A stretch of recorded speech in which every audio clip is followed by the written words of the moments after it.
어린이 여러분, 안녕하세요. 네, 오석선사입니다. 네, 오늘은 우리가 완전한 변화라는 제목으로 같이 한번 말씀을 나눠보도록 하겠습니다. 네, 시작하기에 앞서 오늘 전사님이 목이 말라서 물을 좀 갖고 왔습니다. 이게 무엇인가요? 물통입니다. 네, 제가 물을 한번 목이 말라서 마셔보도록 하겠습니다. 물 색깔이 왜 이러지? 혹시 보이시나요?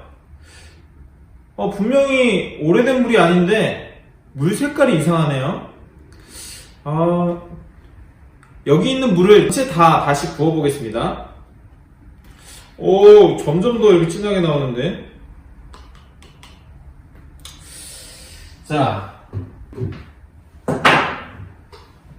네, 새 물을 넣어보겠습니다.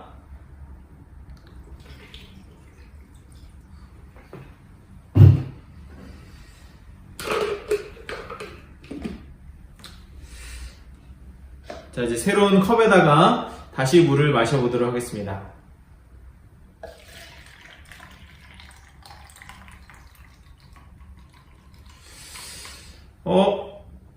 분명히 제가 새 물을 넣었음에도 불구하고 아직도 색깔이 이렇게 황토색이 띠게 됩니다. 도대체 안에 뭐가 있을까요? 혹시 여러분들은 예상이 가시나요? 안에 한번 봐보도록 하겠습니다. 자, 이게 뭐가 있나 봤더니, 자, 이게 뭐예요? 흙덩어리. 흙덩어리가 여기 물통 속에 있었어요. 그러니까 아무리 우리가 새로운 물을 부어봐도 이것이 깨끗해질까요? 안 깨끗해질까요? 네, 깨끗해질 수가 없었던 것입니다. 이렇듯 흙덩어리를 우리가 완전히 버려버리기 전에는 아무리 여기다가 새로운 물을 넣고 깨끗한 것을 넣어도 깨끗해지지가 않는 것입니다.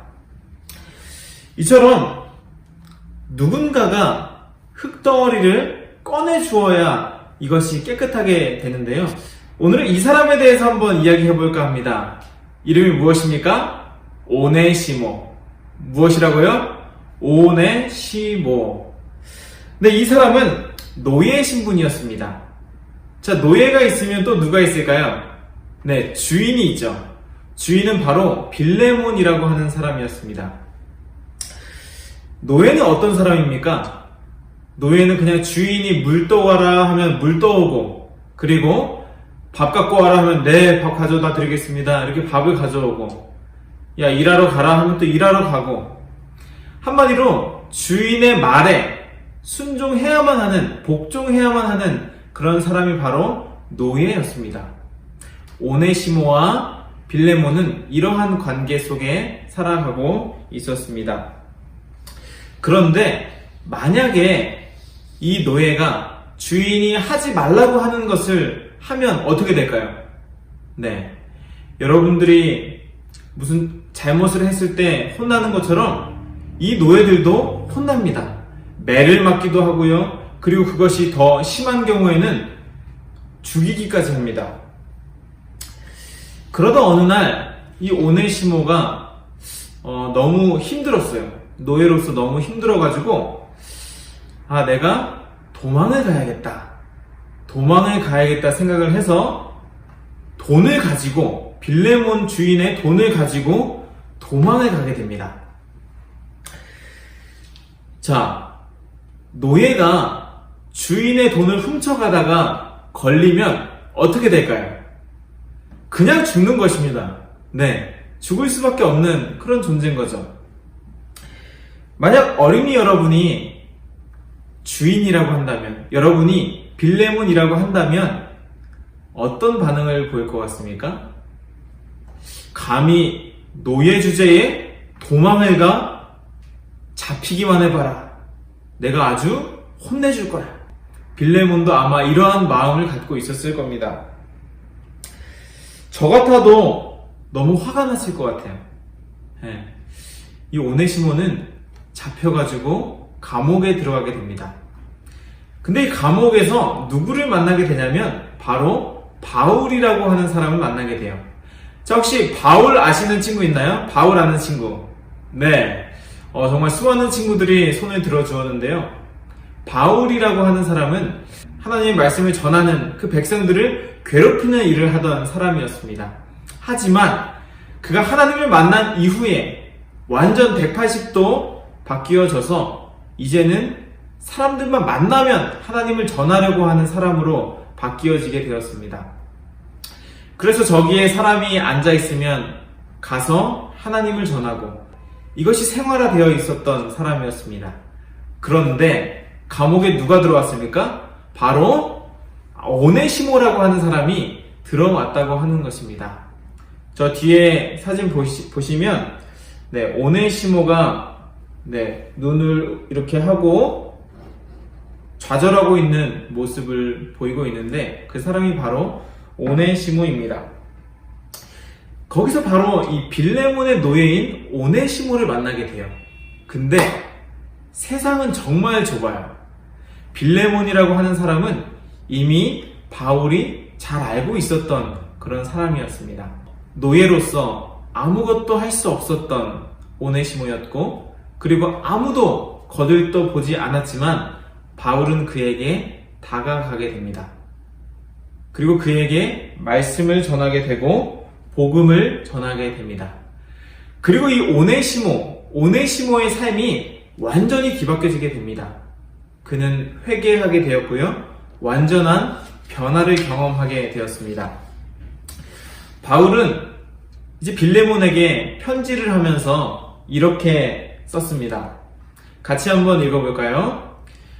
전에는 그가 그대에게 아무 쓸모없는 사람이었지만 이제는 그대와 내게 참으로 쓸모있는 사람이 되었습니다. 나는 지금 그를 그대에게 돌려보냅니다.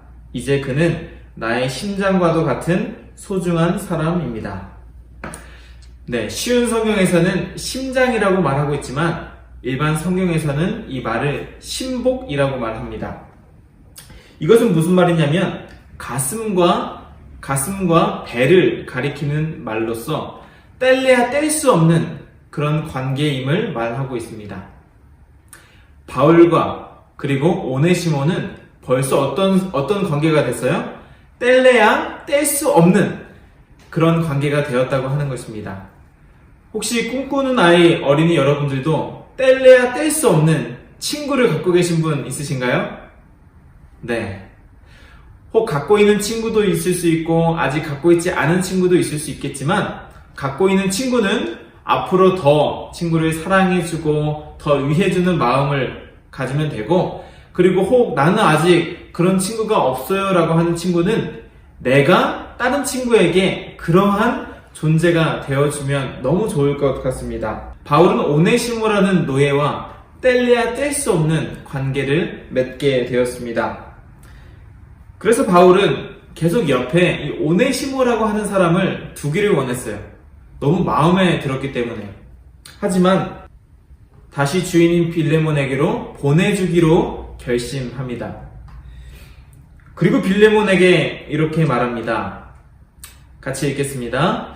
이제부터 그는 더 이상 일개의 종이 아니라 종 이상의 사람, 곧 사랑받는 소중한 형제입니다.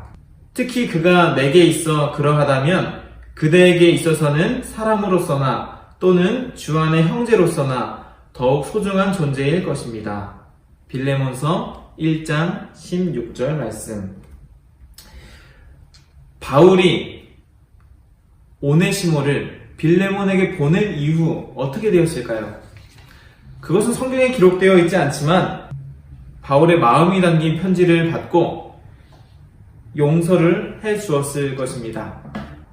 오네시모는 바울의 도움을 통해서 하나님의 말씀을 깨닫게 되었고 자신을 회개하게 되었습니다. 그리고 완전한 변화를 경험하게 됩니다. 우리가 처음 시작했을 때 봤었던 이 물통처럼 우리가 겉으로 봤을 때는 내 속에 어떠한 것들이 있는지 잘 모를 때 있습니다.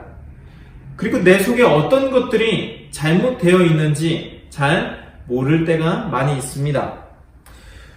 하지만 우리가 자세히 바라보면 우리 안에 그 속에 죄라고 하는 것이 자리 잡고 있었다라고 하는 것을 우리는 깨달을 수 있습니다. 우리의 마음도 죄로 너무 가득 차 있기 때문에 그 죄를 꺼내지 않는 이상 아무리 물을 부어도 우리는 깨끗해질 수가 없는 것입니다. 우리는 스스로 깨끗해질 수 있는 능력을 갖고 있지 않습니다. 반드시 누가 도와주셔야 될까요? 하나님께서 도와주셔야 이 모든 것들을 할 수 있는 것입니다. 이사야 38장 17절의 말씀입니다. 진실로 주께서는 저의 모든 죄와 허물을 거두어다가 주의 등 뒤로 아주 멀리 던지셨습니다. 하나님께서는 우리의 모든 죄를, 모든 죄와 허물들을 거두어다가 어떻게 던지신다고요? 주의 등 뒤로 아주 멀리 던져버리신다고 말씀하고 있습니다. 그런데 그렇게 하기 위해서는 우리가 먼저 해야 할 것이 있습니다. 그것은 바로 오네시모처럼 우리의 죄를 회개하는 것입니다. 꿈꾸는 아이, 어린이 여러분도 완전한 변화를 경험하고 싶지 않으신가요? 그렇다면 우리 속에 흙 덩어리 같은 이 죄를 하나님께 던져달라고 말해보는 것은 어떨까요? 하나님의 말씀으로 완전한 변화를 경험하는 꿈꾸는 아이 모든 어린이 여러분들이 되기를 간절히 바라며 말씀을 마치도록 하겠습니다. 하늘에 계신 하나님 아버지, 오늘 우리가 오네시모의 이야기를 통하여 우리 속에 흙덩어리 같은 죄가 있음을 깨닫게 해주심에 감사드립니다. 우리의 죄를 꺼낼 수 있는 것은 우리 스스로가 아니라 예수님만이 꺼내주실 수 있다는 것을 잊지 않을 수 있도록 도와주세요. 그래서 나의 죄를 숨기려고만 하는 것이 아니라 나의 죄를 예수님께 고백하고 그 모든 죄를 꺼내어 완전한 변화를 이루는 우리 모든 어린이들이 될 수 있도록 도와주세요. 우리를 언제나 깨끗게 하시는 예수님의 이름으로 기도드립니다. 아멘.